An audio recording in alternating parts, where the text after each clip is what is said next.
여러분 안녕하십니까? 8월 2일 수요일 뉴스데이입니다. 6.19 부동산 대책이 반짝 효과에 그치면서 서울 아파트값이 다시 들썩이자 정부가 추가 부동산 대책을 내놨습니다.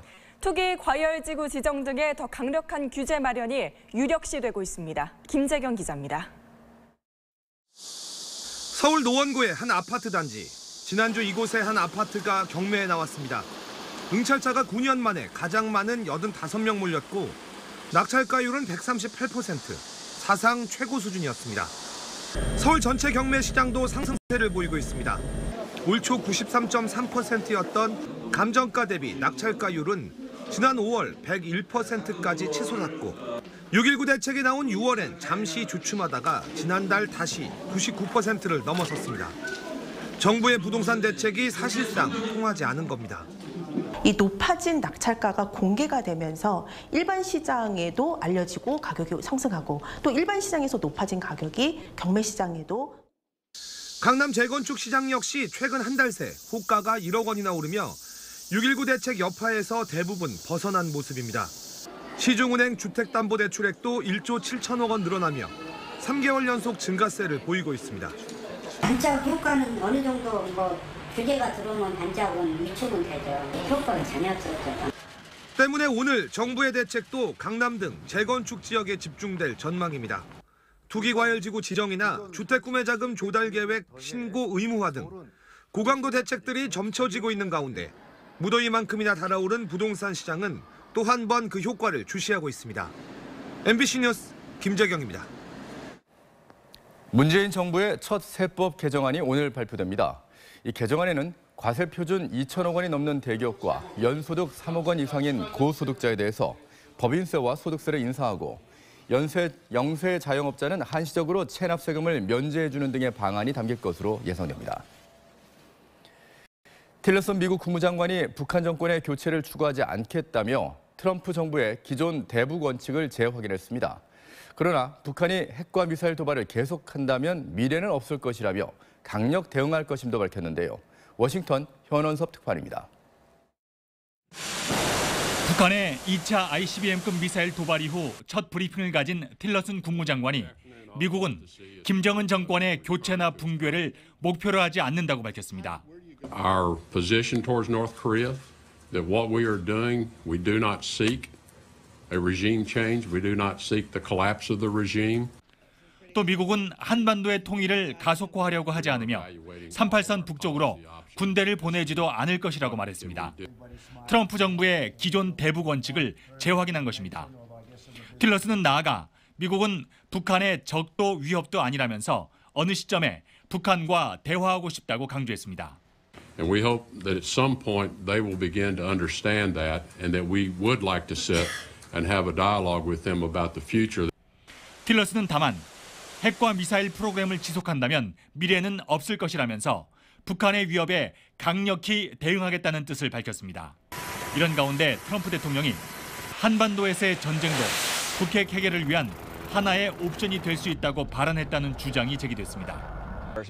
공화당 중진 그레이엄 상원의원은 NBC 방송에 출연해 트럼프가 북한이 장거리 핵미사일을 개발하도록 놔두느니 북한과 전쟁을 하겠다고 말했다고 전했습니다. 틸러슨 국무장관의 발언은 북한에 잇따른 ICBM 도발 이후 불거진 김정은 정권 교체를 목표로 대북 전략을 새로 짜야 한다는 미 일각의 목소리를 일축한 것이어서 주목됩니다. 워싱턴에서 MBC 뉴스 현원섭입니다. 북한이 지난달 28일 대륙간 탄도미사일 ICBM급 화성 14형을 발사한 가운데 미국 공군이 오늘 캘리포니아주 반덴버그 공군기지에서 ICBM인 미니트맨 3를 시험 발사할 예정이라고 현지 언론이 보도했습니다.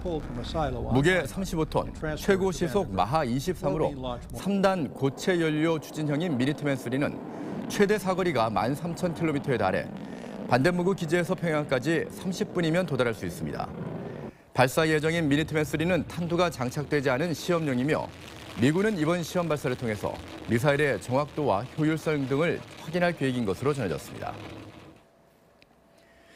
북한의 거듭되는 ICBM급 미사일 도발로 한반도를 둘러싼 긴장이 높아지는 상황에서 정치권에서는 우리나라가 대북 대응 논의에서 배제되는 이른바 코리아 패싱 논란이 다시 불거지고 있습니다. 김세로 기자입니다. 지난달 28일 밤 북한의 기습적인 2차 ICBM급 미사일 발사 시험 후 미일 정상은 1시간 가까이 통화하며 대응 방안을 긴밀히 조율했습니다. 하지만 문재인 대통령은 휴가 중인 상황, 야권에서는 우려의 목소리가 나왔습니다. 안일하게 휴가 가서 일주일 후에 대화하겠다. 우리가 해결 방법은 아예 없다는 것을 자인하는 꼴이 아닌가. 한반도 안보 문제를 다루는 공식 비공식 대화 테이블에서 빠지는 것이 코리아 패싱입니다. 이것이 점차 현실화되어가고 있습니다. 베를린 구상에 따른 북한과의 대화 시도에 대해서도 국민의당은 북한이 핵포기를 전제로 육자회담에 나선 김대중 노무현 정부 때와 현 상황은 다르다고 지적했습니다.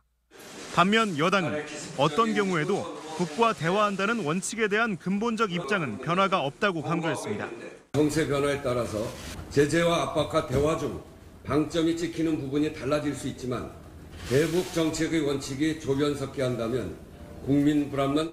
청와대도 문 대통령이 휴가에서 조기 복귀하지 않을 것이며 복귀 직후 미일 정상과 통화할 것이라고 밝혔습니다.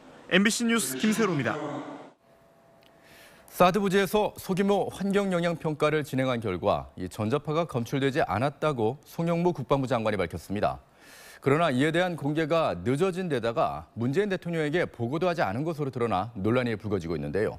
국방부는 숨기려던 것은 아니었다고 해명했습니다. 구경근 기자입니다. 송영무 국방장관은 사드 레이더에서 전자파가 검출되지 않았다고 인정했습니다. 전자파가 신기하게도 아예 검출이 안 됐다. 대단히 정확한 지적이신데 참 옳은 말씀이라고 생각합니다.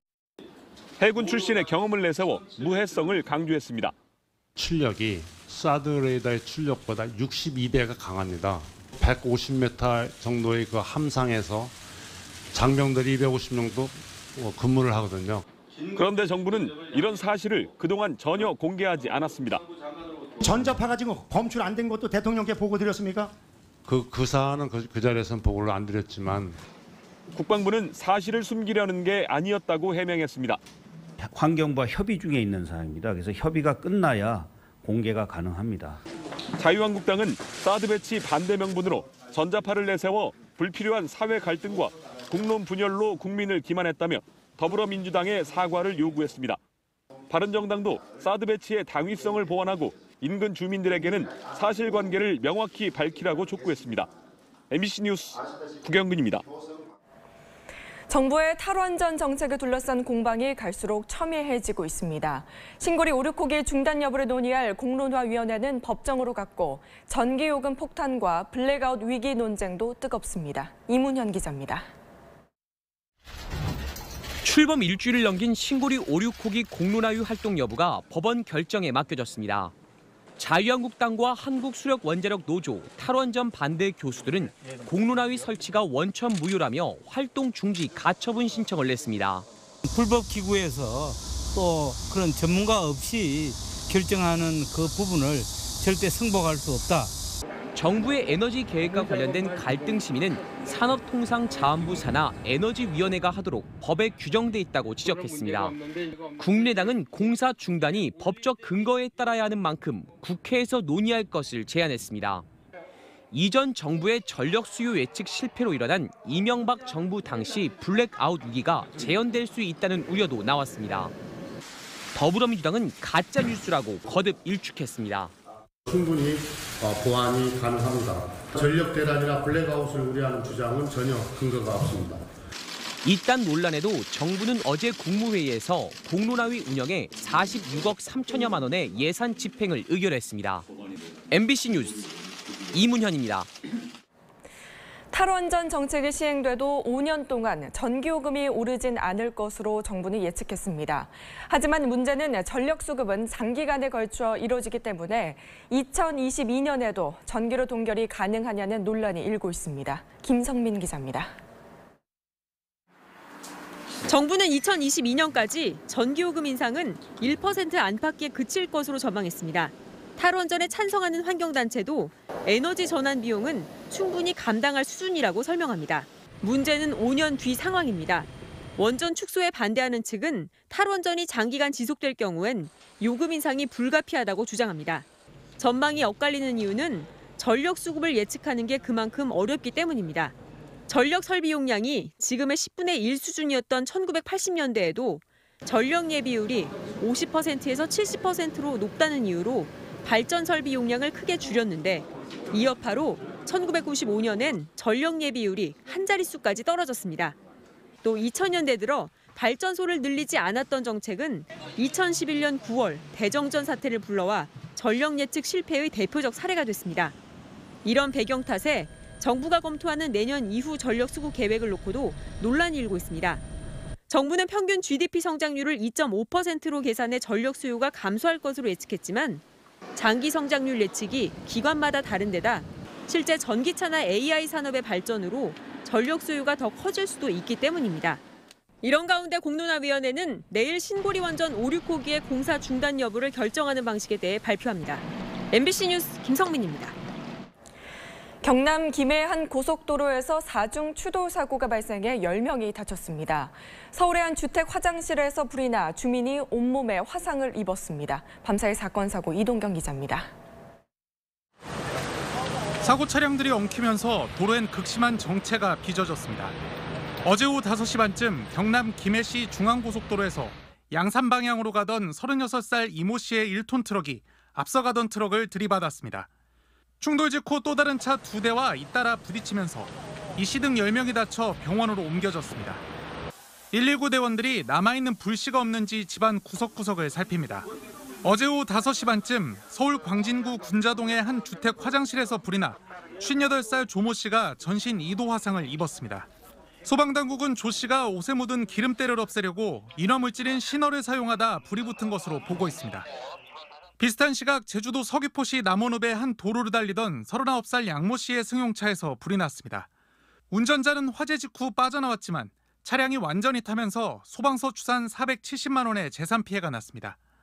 어제 오후 5시쯤에는 세종시 한두리대교에 설치된 항공기 야간 식별 등에서 불이 나 일대 교통이 1시간 넘게 통제됐습니다. MBC 뉴스 이동경입니다. 러시아 모스크바 주 법원에서 총격전이 벌어져 최소 3명이 숨지고 5명이 다쳤습니다. 잔인하기로 악명 높은 러시아 갱단 소속 피고인들을 호송하는 과정에서 벌어진 일입니다. 런던 박상규 특파원입니다. 러시아 모스크바 열각 모스크바 주 법원. 재판을 받기 위해 법원에 도착한 러시아 갱단 소속 피고인 5명이 호송 경관의 권총을 빼앗은 뒤 호송 경관들과 총격전을 벌였습니다. Один из подсудимых совершил нападение на конвойного, в результате которого его соучастники смогли освободиться и завладеть оружием. 피고인들의 신고를 받고 출동한 법원 경비병력과도 총격전을 벌였습니다. 이 과정에서 피고인 3명이 사살되고 2명은 크게 다쳐 병원으로 옮겨졌습니다. 호송 경관과 경비병, 법원 관리 등 3명도 다쳤습니다. 컴퓨터 게임 이름을 딴 범죄 조직인 GTA의 조직원인 피고인들은 지난 2012년부터 3년간 차량 운전자 17명을 총기로 살해한 뒤 금품을 빼앗고 무기 밀매에도 관여한 혐의로 기소됐습니다. 런던에서 MBC 뉴스 박상규입니다. 일부 군 지휘관과 그 가족들이 공관이나 관사에 근무하는 병사에게 갑질을 일삼는 일이 잇따르자 공관병 제도 폐지까지 거론되고 있습니다. 부인이 공관병을 부당하게 대우했다는 논란에 쌓인 박찬주 대장은 전역을 신청했습니다. 김재홍 기자입니다. 군장성 숙소에는 공관병이 배치돼 있습니다. 육군 대장의 경우 공관병 외에도 2명의 조리병이, 해군과 공군대장도 3명에서 4명의 조리병을 포함한 공관병들이 지휘관의 생활을 돕고 있습니다. 문제는 지휘관 가족의 허드렛 일까지 공관병들이 도맡는 경우가 있다는 것입니다. 국방부가 감사 착수 계획을 밝힌 이작전 사령관 박찬주 육군 대장의 경우 부인의 갑질 의혹이 제기됐습니다. 민간단체인 군인권센터는 박 대장 부인이 공관병에게 썩은 과일을 집어던지고 일을 못한다며 베란다에 가두거나 밤늦게 귀가하는 자녀 간식 챙기기 등의 부당한 지시를 해왔다는 제보를 접수했다고 주장했습니다. 박 대장은 모든 책임은 자신에게 있다며 국방부 조사에 성실히 임하겠으며 군을 떠나겠다고 밝혔습니다. 군 당국은 공관병을 점차 줄이는 쪽으로 제도 개선에 착수했습니다. 앞서 송영무 국방부 장관은 지난달 중순 취임 후 서울 한남동 공관의 공관병을 민간 인력으로 대체하는 방안을 지시했습니다. MBC 뉴스 김재웅입니다.